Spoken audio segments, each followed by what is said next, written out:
Topic जो सामान्य अध्ययन पर आधारित है उसका पहला प्रश्न है कि वित्तीय स्थिरता एवं विकास परिषद की स्थापना दिसंबर 2010 में हुई थी, उसका अध्यक्ष कौन था? उसका अध्यक्ष कौन होता है? भारतीय रिजर्व बैंक के गवर्नर, केंद्रीय वित्त मंत्री, प्रधानमंत्री या फिर वित्त आयोग का अध्यक्ष। मतलब वित्तीय स्थिरता एवं विकास परिषद का अध्यक्ष कौन होता है और इसकी स्थापना जो है वो 2010 में हुई थी, तो इसका जो अध्यक्ष कौन होता है ये आपको बताना है। इसका सही जो आंसर है वह है आपका केंद्रीय वित्त मंत्री। ठीक है, इसका बी ऑप्शन जो है वो सही है। केंद्रीय वित्त मंत्री जो है वो इसका अध्यक्ष होता है। इसका उद्देश्य जो है वो वित्तीय क्षेत्र के विकास और इनको स्थिरता को बढ़ावा देना है और वित्तीय संस्थानों को एक संस्थागत स्वरूप प्रदान करना है। अगला प्रश्न है, डब्ल्यू रोस्टो ने आर्थिक विकास की प्रक्रिया को कितने चरणों में बांटा है? ऑप्शन है 5, 4, 3 या फिर 6। तो इसका सही जो आंसर है वो आपका है ए 5। ए ऑप्शन इसका जो है वो सही है। ठीक है, इसको 5 चरणों में इन्होंने बांटा है, मतलब ए ऑप्शन इसका सही है।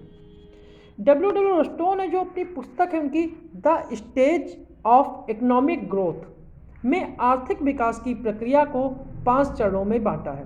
पहला जो है वो पारंपरिक समाज है, दूसरा है आत्मस्फूर्ति की पूर्ववर्ती अवस्था और आत्मस्फूर्ति की अवस्था, और चौथा है परिपक्वता की अवस्था, और पांचवा है उच्च जन उपभोग की अवस्था। रोस्टो के अनुसार भारत ने 1952 में तीसरी अवस्था को प्राप्त कर लिया था। अगला प्रश्न है कि निम्नलिखित में से किस एक का महत्व मीठी क्रांति से है? शहद उत्पादन, गुड़ उत्पादन, चीनी उत्पादन या फिर सिरका उत्पादन? इसका जो सही आंसर है वो आपका है ए ऑप्शन शहद उत्पादन। मधुमक्खी पालन और उससे संबंधित गतिविधियों को बढ़ावा देने के लिए सरकार ने स्वीट रिवॉल्यूशन यानी मीठी क्रांति की धारणा को बढ़ावा दे रही है। सरकार के द्वारा राष्ट्रीय मधुमक्खी पालन और शहद मिशन के तहत लगभग 500 करोड़ रुपए का बजट की भी आवंटन की घोषणा की गई। अगला प्रश्न है, पूसा रूबी निम्नलिखित में से किस एक की उत्तम किस्म है? तो ऑप्शन है टमाटर की, आलू की, गोभी की या भिंडी की? इसका सही जो आंसर है पूसा रूबी जो है वह टमाटर की एक किस्म है। इसके अलावा पूसा रूबी के अलावा अर्का विकास, पूसा अर्ली और पूसा रूबी जो भी हैं ये भी टमाटर की ही किस्में हैं। अगला प्रश्न है, दो निम्नलिखित कथनों पर विचार करें कि 2011 की जनगणना के अनुसार उत्तर प्रदेश की दशकीय वृद्धि 20.2% रही और 2011 की जनगणना के अनुसार उत्तर प्रदेश में सर्वाधिक दशकीय वृद्धि वाला जिला गौतम बुद्ध नगर रहा था। तो कौन सा कथन जो है वो सत्य है? केवल एक, केवल दो, दोनों या फिर दोनों नहीं? जिसका सही जो आंसर है वो आपका है सी ऑप्शन, मतलब इसके कथन जो हैं दोनों कथन जो हैं वो सत्य हैं। अगला प्रश्न है, भारतीय खाद्य निगम की स्थापना किस पंचवर्षीय योजना के तहत दौरान की गई थी? चतुर्थ पंचवर्षीय योजना, तृतीय पंचवर्षीय योजना, द्वितीय पंचवर्षीय योजना या फिर पंचम पंचवर्षीय योजना? इसका सही जो आंसर है वो आपका है बी ऑप्शन, तृतीय पंचवर्षीय योजना। तृतीय पंचवर्षीय योजना का कार्यकाल जो है वो है 1961 से लेकर 1966 तक, और इसी पंचवर्षीय योजना के दौरान ही भारतीय खाद्य निगम यानी FCI और कृषि कीमत आयोग की भी स्थापना इसी पंचवर्षीय योजना के दौरान हुई थी और इनका गठन जो है 1965 में किया गया था। अगला प्रश्न है, निम्नलिखित में से कौन सी एक नगदी फसल नहीं है?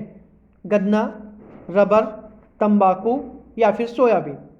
न कौन सी जो है वो नकदी फसल नहीं है?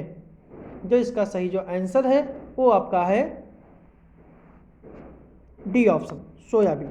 सोयाबीन जो है वो एक प्रकार की नकदी फसल नहीं है, जबकि गन्ना, रबर और तंबाकू ये तीनों जो हैं वो कह सकते हैं कि नकदी फसलें में आती हैं। अगला प्रश्न है कि मई 2023 में निम्नलिखित में से किस स्थान पर देश के पहले राष्ट्रीय बांध सुरक्षा केंद्र की स्थापना या स्थापित किए जाने की घोषणा की गई? जयपुर, पुणे, जबलपुर या फिर कानपुर।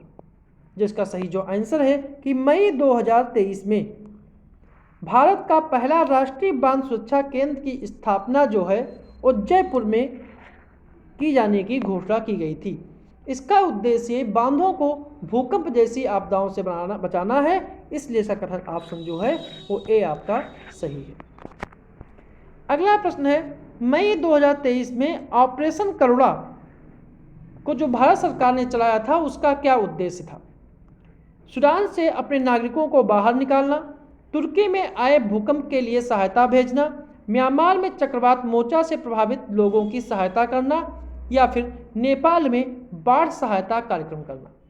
जो इसका सही जो आंसर है वो आपका है सी ऑप्शन, म्यांमार में चक्रवात मोचा से प्रभावित लोगों की सहायता करना इस ऑपरेशन करुणा का मुख्य उद्देश्य था, इसलिए इसका सी ऑप्शन जो है वो सही है। अगला प्रश्न है, निम्नलिखित में से किस तिथि को अंतर्राष्ट्रीय जैव विविधता दिवस मनाया जाता है? 20 मई, 22 मई, 24 मई या फिर 26 मई। जो इसका जो सही जो आंसर है वो आपका है 22 मई। 22 मई को जैव विविधता दिवस अंतर्राष्ट्रीय जैव विविधता दिवस मनाया जाता है और इस दिवस की जो मुख्य विषय थीम थी वो है समझौते से जैव विविधता से कार्रवाई तक। न समझौते से जैव विविधता से कार्रवाई तक जैव विविधता का निर्माण करें। न समझौते से जैव विविधता से कार्रवाई तक जैव विविधता का निर्माण करें, ये थीम। अगला प्रश्न है, मई 2023 में किस देश ने प्रधानमंत्री नरेंद्र मोदी को अपने सर्वोच्च सम्मान companion of the order of लोगोहू से सम्मानित किया? ऑप्शन है पापुआ न्यू गिनी, नाइजीरिया, माली या फिर मोरक्को। तो इसका सही जो आंसर है वो आपका है A option, Papua New Guinea. Papua New Guinea जो है वो इसका सही आंसर है। अगला प्रश्न है, पनडुब्बी बागशीर से निम्नलिखित कथनों पर विचार करें। क्या भारतीय नौसेना की कलवरी क्लास की प्रोजेक्ट 75 की छठी स्कॉर्पियन पनडुब्बी है और दूसरा इसका निर्माण मंझगांव डाकशिप बिल्डर्स लिमिटेड के द्वारा दिया गया है। असत्य कथन चुनना है, केवल एक, केवल दो, दोनों या फिर दोनों नहीं। तो इसका सही जो आंसर है डी ऑप्शन, ना तो एक और ना ही दो, क्योंकि इसके दोनों कथन जो हैं वो पूर्णतया सत्य हैं। पनडुब्बी बागशीर से जो दोनों कथन दिए गए हैं वो सही है। अगला प्रश्न है, मई 2023 में 61वां वैश्विक सुपर कंप्यूटर सम्मेलन 2023 का आयोजन कहाँ हुआ था? पेरिस में, मुंबई में, हैम्बर्ग में या फिर ओटावा में। जो इसका सही जो आंसर है वो आपका है सी ऑप्शन, मतलब हैम्बर्ग, जर्मनी में यह सम्मेलन हुआ था और इस सम्मेलन में भारत को पूरी दुनिया में एआई सुपर कंप्यूटिंग में, आर्टिफिशियल इंटेलिजेंस में सुपर कंप्यूटिंग देशों की शीर्ष स्थान पर भारत को रखा गया था। अगला प्रश्न है कि मई 2023 में निम्नलिखित में से कौन तुर्की देश के नवनिर्वाचित राष्ट्रपति बने? ऑप्शन है Ahmet Sezer, Recep Tayyip Erdogan, Abdullah Gul या कलिचदारो हामू। तो इसका जो सही आंसर है वो है रेसेप तैयप एर्दोगान जो हैं वो तुर्की के नए राष्ट्रपति बने हैं। और जो यह कार्यकाल होगा एर्दोगान का वह लगातार तीसरा कार्यकाल होगा जो 2028 तक अपने इस पद पर बने रहेंगे। अगला प्रश्न है, मई 2023 में किस राज्य में भारत की पहली पॉड टैक्सी परियोजना शुरू करने की घोषणा की गई? ऑप्शन है उत्तर प्रदेश, गुजरात, केरल या फिर कर्नाटक। जिसका सही जो आंसर है वो आपका है उत्तर प्रदेश। उत्तर प्रदेश में पहली पॉड टैक्सी परियोजना शुरू करने की घोषणा की गई और यह जो सेवा है, पॉड टैक्सी परियोजना जो है, यह नोएडा की फिल्म सिटी से, नोएडा फिल्म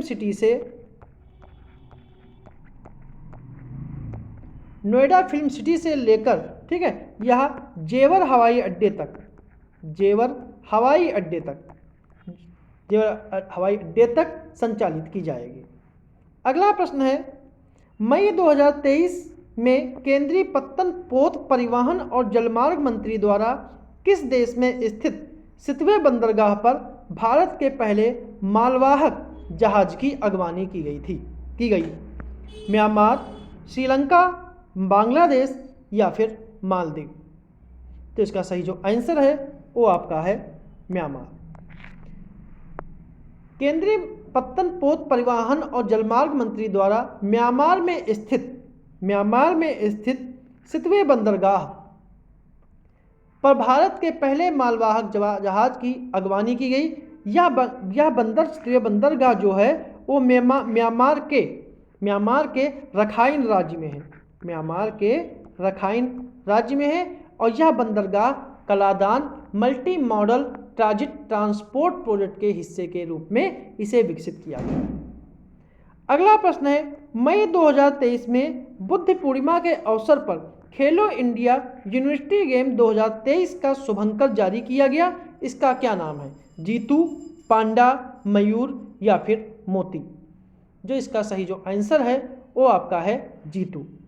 और जीतू जो है वो, इसका नाम शुभंकर जो है वो जीतू है और जीतू जो है उसे बारहसिंघा है, बारहसिंघा जो है वो है जीतू का, बारहसिंघा का नाम जीतू है। इसी को खेलो इंडिया 2023 यूनिवर्सिटी गेम्स का शुभंकर कहा गया है। अगला प्रश्न है, इंटरनेशनल बुकर प्राइज 2023 के संबंध में निम्नलिखित कथनों पर विचार करें कि यह मई 2023 में यह पुरस्कार टाइम शेल्टर पुस्तक को प्रदान किया गया है और इसके लेखक जाजी गोस्पोडिनियो हैं। जो इसका सही जो आंसर है, केवल एक, दो, दोनों या दोनों नहीं। जो इसका सही आंसर है वो है आपका सी ऑप्शन कि पहला इंटरनेशनल बुकर प्राइज 2023 के संदर्भ में दोनों कथन सही हैं। और जाजी गोस्पोडिनियो जो हैं ये बुल्गारिया के निवासी हैं। ये निवासी कहाँ के हैं? बुल्गारिया के हैं और बुल्गारिया की राजधानी सोफिया है। अगला प्रश्न है, मई 2023 में विश्व आर्थिक स्थिति और संभावनाएं मिड 2023 नामक रिपोर्ट जारी की गई, जिसमें 2023 में भारत की विकास दर 5.8% अनुमानित की गई। यह रिपोर्ट जारी की जाती है IMF के द्वारा, विश्व बैंक के द्वारा, UNDP के द्वारा या फिर विश्व आर्थिक मंच के द्वारा। तो यह रिपोर्ट किसके द्वारा जारी की जाती है? मिड 2023। तो इसका सही मतलब विश्व आर्थिक स्थिति और संभावनाएं मिड 2023 नामक रिपोर्ट जो जारी की गई थी वह विश्व बैंक के द्वारा जारी की गई है, ठीक है, जिसमें भारत की विकास दर की जो अनुमान है वो 5.8% लगाया गया था। अगला प्रश्न है, मई 2023 में केंद्रीय गृह मंत्री अमित शाह द्वारा राष्ट्रीय तटीय पुलिस अकेडमी के स्थायी परिसर की आधारशिला कहां पर रखी गई? द्वारिका, मंगलौर, कोच्चि या फिर मुंबई। जो इसका सही जो आंसर है वो आपका है ए ऑप्शन, द्वारिका। द्वारिका में इसकी आधारशिला रखी गई, ठीक है। और इस एकेडमी की जो राष्ट्रीय तटीय पुलिस अकेडमी की जो लागत है वो कम से कम वो लगभग 970 करोड़ है। अगला प्रश्न है, मई 2023 में G7 राष्ट्रों का शिखर सम्मेलन कहां आयोजित हुआ? Quebec City Canada, Hiroshima Japan, Schloss Elmau Italy या ताओ रमिना फ्रांस। जो इसका सही जो आंसर है वो आपका है बी, हिरोशिमा जापान। और इस शिखर सम्मेलन में भारतीय प्रतिनिधिमंडल का नेतृत्व जो है वो प्रधानमंत्री के द्वारा, भारत के प्रधानमंत्री नरेंद्र मोदी के द्वारा किया गया था। अगला प्रश्न है, और जो ये था ये 49वां शिखर सम्मेलन था, 49वां शिखर सम्मेलन था जिसका नेतृत्व प्रधानमंत्री ने किया था। अगला प्रश्न है, मई 2023 में अमेरिकी पत्रिका टाइम मैगजीन ने किस भारतीय अभिनेत्री को अपने कवर पेज पर स्थान दिया? विद्या बालन, आलिया भट्ट, अनुष्का शर्मा या फिर दीपिका पादुकोण? जो इसका सही जो आंसर है वो है आपका डी ऑप्शन, दीपिका पादुकोण, और डी ऑप्शन इसका जो है वो सही है।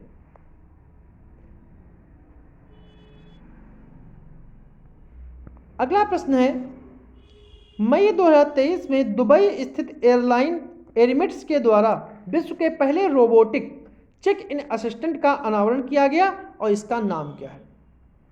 विजया, सारा, सुबा या फिर बुशरा? जो इसका सही जो आंसर है वो आपका है सारा। यह सुविधा दुबई स्थित इंटरनेशनल फाइनेंशियल सेंटर में इसकी शुरुआत की गई है। अगला प्रश्न है, मई 2023 में किस देश के द्वारा लंबी दूरी की बैलिस्टिक मिसाइल खाइबर का परीक्षण किया गया? ऑप्शन है उत्तरी कोरिया, किर्गिस्तान, ईरान या फिर इराक? जो इसका सही जो आंसर है वो आपका है सी ऑप्शन, ईरान। ईरान ने अपनी मिसाइल खाइबर का परीक्षण किया है। ठीक है, इसकी मारक क्षमता जो है वो 2000 किलोमीटर है। अगला प्रश्न है, मई 2023 में भारतीय संविधान के किस अनुच्छेद का हवाला देते हुए सर्वोच्च न्यायालय ने यह कहा कि राष्ट्रीय राजधानी सिविल सेवा प्राधिकरण स्थापित करने वाला अध्यादेश इसके अनुकूल नहीं है? ऑप्शन है अनुच्छेद 240, 239 ए, 243 या फिर अनुच्छेद 253? जिसका सही जो आंसर है वो आपका है 239 ए। मई 2023 में भारतीय संविधान के अनुच्छेद 239 ए का हवाला देते हुए सर्वोच्च न्यायालय ने यह कहा कि राष्ट्रीय राजधानी सिविल सेवा प्राधिकरण स्थापित करने वाला अध्यादेश इसके अनुकूल नहीं है और वर्ष 1991 में 69वें संवैधानिक संशोधन के द्वारा इस अनुच्छेद को संविधान में जोड़ा गया था। अगला प्रश्न है, मई 2023 में संयुक्त सैन्य अभ्यास टाइगर शार्क 40 का आयोजन किन दो देशों के मध्य संपन्न हुआ? ऑप्शन है बांग्लादेश, सऊदी अरब, बांग्लादेश, संयुक्त राज्य अमेरिका। तीसरा है बांग्लादेश और श्रीलंका या बांग्लादेश और भारत? जो इसका सही जो आंसर है वो आपका है बांग्लादेश और संयुक्त राज्य अमेरिका, मतलब बी ऑप्शन जो है वो इसका सही है। इसका जो आयोजन स्थल था वो था चटगांव, बांग्लादेश में स्थित जो है। आज का आखिरी प्रश्न है कि मई 2023 के ग्लोबल वेल्थ कॉन्फ्रेंस का आयोजन कहाँ पर किया गया? लंदन, न्यूयॉर्क, दुबई या फिर ब्यूनस आयर्स? तो ग्लोबल वेल्थ कॉन्फ्रेंस का आयोजन जो है वो लंदन में किया गया। लंदन जो है वो टेम्स नदी के किनारे है और लंदन में ही अंतर्राष्ट्रीय समुद्री संगठन का मुख्यालय भी है। तो ये थे हमारे आज के प्रश्न।